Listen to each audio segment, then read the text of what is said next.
প্রত্যেকটা মানুষের জীবনে একটা স্বপ্ন থাকে যে তার নিজস্ব একটা ঘর হবে, সেই ঘরটাকে সে মনের মতো করে সাজাবে।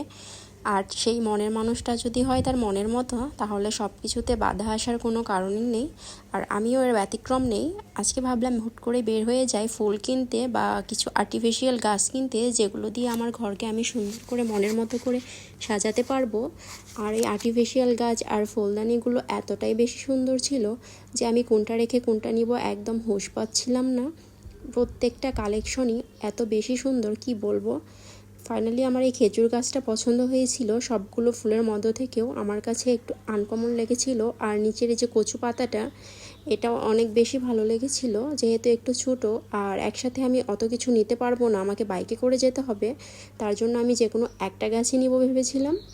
আর আমার ফাইনালি পছন্দ হয়েছিল ওই খেজুর গাছটা নেওয়ার পরেও আশেপাশে যে কত কালেকশন ছিল আমি কি বলবো, এত সুন্দর সুন্দর ফুল। দামটা অবশ্য কম ছিল না, তুলনামূলকভাবে অনেক বেশি ছিল ঢাকার চাইতে। আর এই ধানসিঁড়িটা আমার অনেক বেশি পছন্দ হয়েছিল, কিন্তু প্রাইসটা ছিল অনেক বেশি, 250 টাকা স্টিক। মানে একটা সেট নিতে গেলে আপনার প্রায় 1700 থেকে 1800 টাকা পড়ে যাবে। আর এরা এত বেশি দাম রাখে আমি কি বলবো। অথচ ফুলগুলো এত বেশি সুন্দর যে না গিয়েও পারলাম না, একটা ছেড়ে একটা দেখতে ইচ্ছা করে। প্রত্যেকটা কালেকশন এত বেশি সুন্দর।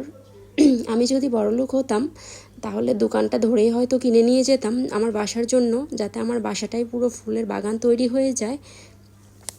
ফাইনালি আমি এই র্যাকগুলোর কাছে গিয়েছিলাম, আর এগুলো ছিল 1300 টাকা করে।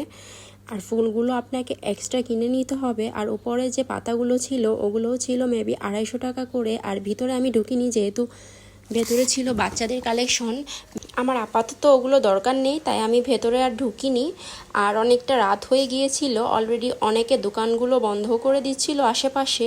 আমাকে তাড়াতাড়ি বাসায় যেতে হবে, তাই তাড়াহুড়ো করে নিয়ে আমি বের হয়ে গিয়েছিলাম। আর দেখেন আমার বাসায় যেহেতু অত বেশি জায়গা নেই এটা রাখার মতো, তাই আমি খাটের পাশে একটু জায়গা করে আপাতত রেখে দিলাম।